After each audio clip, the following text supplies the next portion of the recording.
Assalamualaikum warahmatullahi wabarakatuh.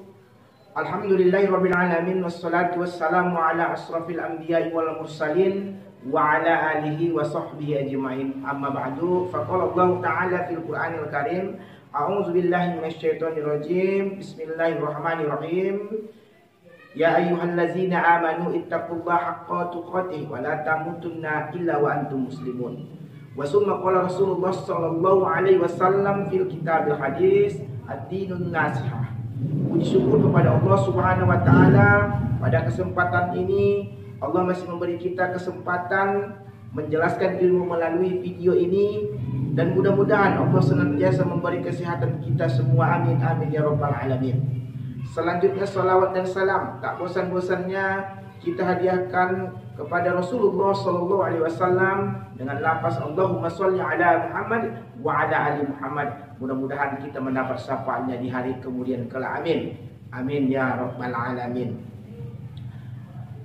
Anak-anak yang kami banggakan serta murid kami yang kami banggakan dan kami sayangi, pada kesempatan materi ini yang pertama kali di kelas 11, materi kita iman kepada kitab-kitab Allah Subhanahu wa taala. Sama-sama kita ketahui bahwasanya salah satu rukun iman yang 6 adalah beriman kepada kitab-kitab Allah Subhanahu wa taala.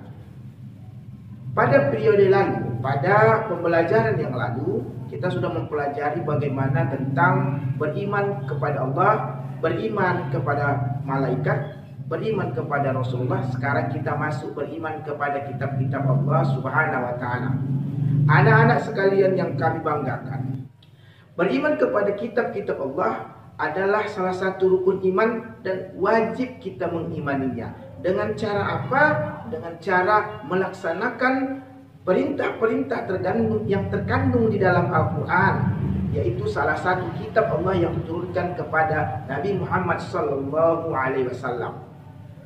Baik anak-anak sekalian, langsung saja kita masuk kepada kitab-kitab Allah yang kita imani. Taurat, yang kedua Zabur, yang ketiga Injil, yang keempat adalah Al-Quran.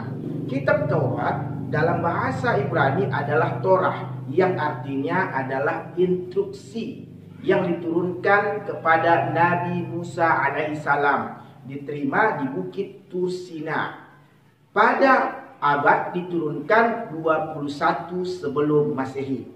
Anak-anak sekalian, kita sama-sama kita ketahui Nabi Musa adalah Nabi Allah yang mempunyai kelebihan dan mukjizat, yaitu membelah lautan. Dalam kandungan Taurat ada 10 hukum yang terkandung di dalam Taurat itu. Yang pertama adalah tiada Tuhan selain Allah. Yang kedua, jangan menyembah berhala. Yang 1 dan 2 merupakan mengakui atau mengesahkan Allah Subhanahu wa taala. Yang pertama, jangan tiada Tuhan selain Allah. Yang kedua, jangan menyembah berhala. Yang ketiga, jangan menyekutukan Allah. Yang keempat, sucikan hari Sabat, yaitu hari Sabtu. Yang selanjutnya yang kelima, hormati kedua orang tuamu. Itu. Yang keenamnya, jangan membunuh, jangan berzina, jangan mencuri, jangan bersumpah palsu, dan yang ke-10, jangan menginginkan hak orang lain. Inilah terkandung 10 hukum yang ada di dalam kitab Taurat yang diturunkan kepada Nabi Musa, yang ditujukan kepada kaum Bani Israel. Anak-anak yang kami banggakan, masuk kita ke kitab Allah yang kedua, yaitu Zabur. Zabur jamaknya adalah jubir. Jabara yazburu jab, yang artinya menulis. Nah, diturunkan kepada Nabi Daud alaihissalam pada abad ke-10 sebelum Masehi. Nabi Daud ini merupakan Nabi Allah yang mempunyai mukjizat. Salah satunya mampu melunakkan besi, mampu meluluhkan besi. Seorang raja yang mampu menaklukkan musuh-musuhnya. Di dalam kitab Zabur yang terkandung di dalamnya ada 5 macam. Pertama, nyanyian untuk memuji Tuhan. Yang kedua, nyanyian perorangan sebagai ungkapan rasa syukur. Yang ketiga, ratapan-ratapan jamaah. Yang keempat, ratapan dan doa individu. Yang kelima, nyanyian untuk raja. Anak-anak yang kami banggakan, kitab Zabur ini adalah diturunkan kepada Nabi Daud yang wajib kita imani dan kita ketahui. Masuk kita kitab yang ketiga, yaitu kitab Injil.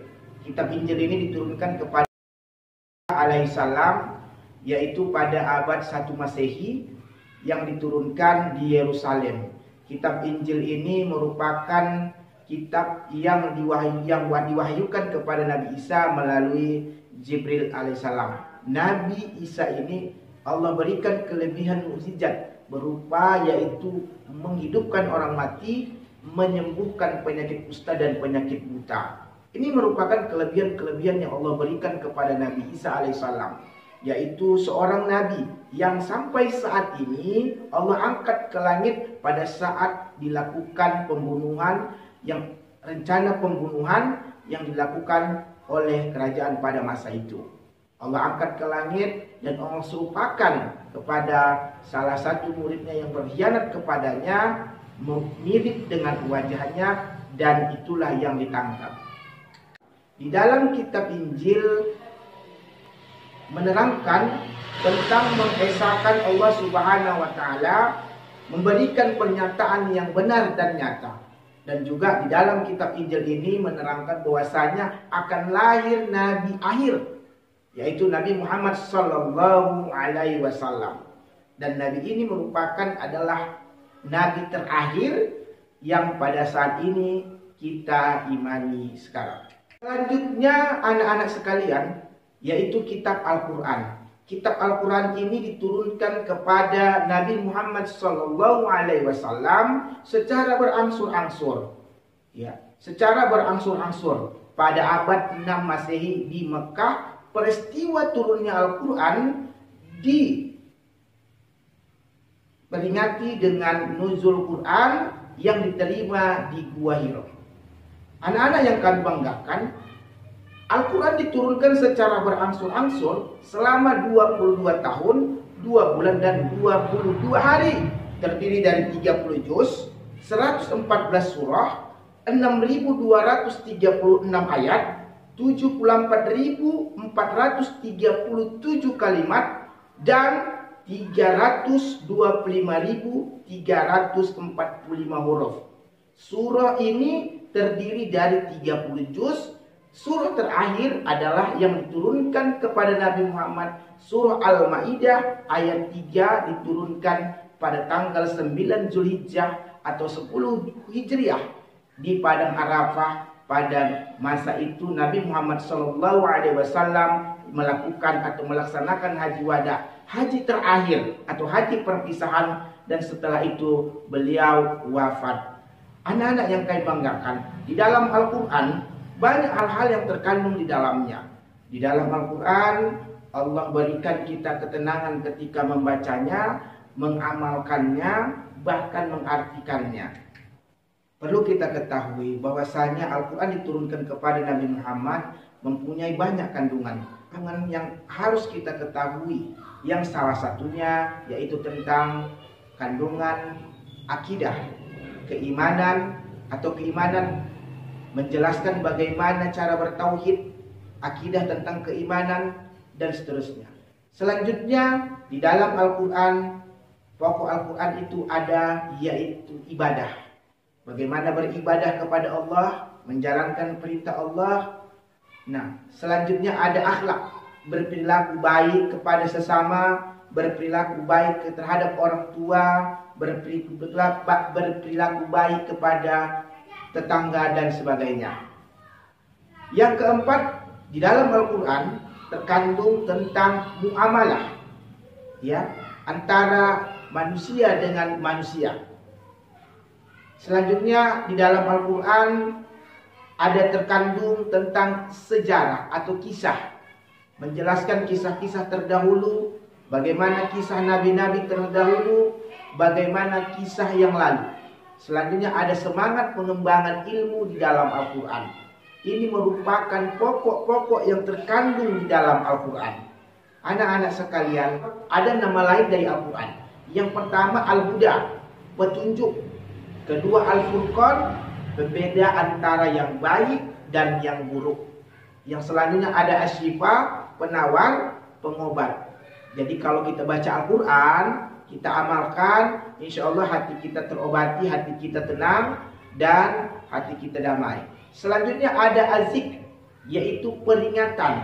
Peringatan kepada orang-orang yang melanggar, peringatan orang-orang yang durhaka. Selanjutnya ada Alkitab, yaitu firman Allah yang dituliskan atau yang dibukukan. Anak-anak yang kami banggakan, ini materi kita pada kesempatan kali ini. Dan kita harus mampu mengimani kitab-kitab Allah. Salah satunya dengan cara membaca, mengartikan, dan juga mengamalkan dari kitab-kitab Allah Subhanahu wa Ta'ala, yaitu Al-Quranul Karim yang diturunkan kepada Nabi Muhammad SAW. Anak-anak yang kami banggakan, materi kali ini sampai di sini, dan ada beberapa hal yang Bapak sampaikan tentang soal. Silahkan nanti dikumpul ketika waktu yang telah